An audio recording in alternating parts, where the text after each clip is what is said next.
Hər vaxtınız xeyir əziz izləyicilər, kanalımıza abunə olub like etməyi unutmayın.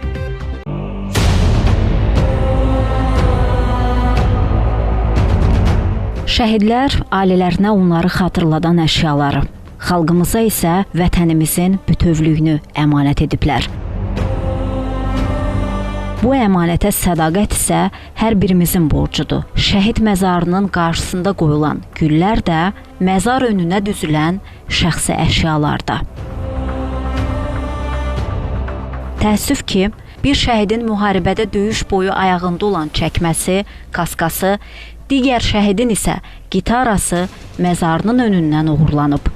Hadisə Bakıxanov qəsəbəsində yerləşən Şəhidlər Xiyabanında baş verib. Şəhid mayor Səyavuş Kəlbəliyevin həyat yoldaşı Pərvanə Kəlbəliyeva deyir ki, hadisə ilə bağlı xəbəri səhər saatlarında alıb. Şəhidin uğurlanan yeganə əşyaları 4 ildir ki, şüşə qutunun içərisində məzarının yanında qorunurdu. Mənim şəhidimin sonuncu dəfə mənim gözümün önündə ayağından çıxarıldığı batinkası idi ki, hansı ki onun sonuncu dəfə canı, qanı onun içərisində hopmuşdu, qalırdı yadigar üçün.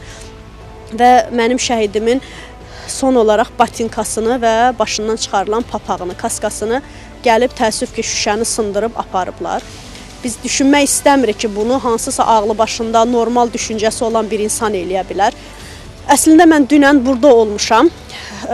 Dünən burada olarkən həmin batinka da, həmin o papaq da buradaydı, gördüyünüz şüşənin altındaydı. O şüşəyə ki biz onu toxuna bilmirik, çünki xüsusi bərk yapışqanla yapışdırılıb, ona ümumiyyətlə toxunmaq olmurdu.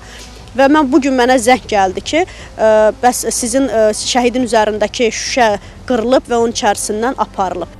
Şəhidin yoldaşı deyir ki, vətən uğrunda canından keçən qəhrəmanların yadigarlarını dağıdaraq uğurlayıb aparmaq hörmətsizlikdir. Məzarlıqdan nəyinsə aparılması doğru deyil. Üstəlik də ki, xüsusilə də bir şəhidin əşyasını, sonuncu xatirəsini gəlib aparmaq, biz o gülü, güldanı yenidən alıb ora qoya bilərik bəlkə də.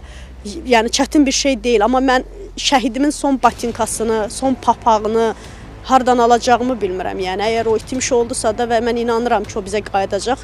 Güvənirəm, çünki məşğul olunur məsələ ilə bağlı artıq, amma yəqin ki, bilirəm ki, qaytarılacaq. Bizim güvənimiz var. Şəhid Fəxri Məmmədovun atası Habil Fəxri deyir ki, hadisəni eşidəndən dərin sarsıntı içərisindəyik. Balamın əlləri dəyən öz gitarasını tək təsəllimiz aparıblar. Oğlumun gitarasını gəldim, baxdım ki, dünən axşam uşağın gitarasını aparıblar. O, onun öz əlləri dəyən. 5 ildir buradadır, o balamın yadigarı. Yəni o təsəllimizdir də. Gəldim, baxdım, yoxdur. Polis idarəmizə dediyim, şəhid olandan sonra onu hərbi hissəsindən gətirmişəm. Mənim o təsəllimdir. Mən istəyərəm ki, onu belə yaşatmaq istəyirəm. Yəni buradan oğurluq eləmək, nə aparmaq, yəni bağışlayın, üzr istəyirəm ifadəmə görə. Yəni insaniyyətindən xəbər olmayan bir insandır. Hadisə ilə bağlı Daxili İşlər Nazirliyindən bildirilib ki, məsələ ilə bağlı araşdırma aparılır. Bugün paytaxtın Sabunçu rayonu Bakıxanov qəsəbəsində yerləşən qəbristanlıqda 2 şəhid məzarının üzərində olan əşyaların oğurlanması barədə polisə müraciət daxil olub. Hazırda ərazi polis orqanında zəruri araşdırmalar aparılır. Əməli törədən şəxs və ya şəxslərin müəyyən olunaraq saxlanılması istiqamətində əməliyyat axtarış tədbirləri davam etdirilir deyə qeyd edilib.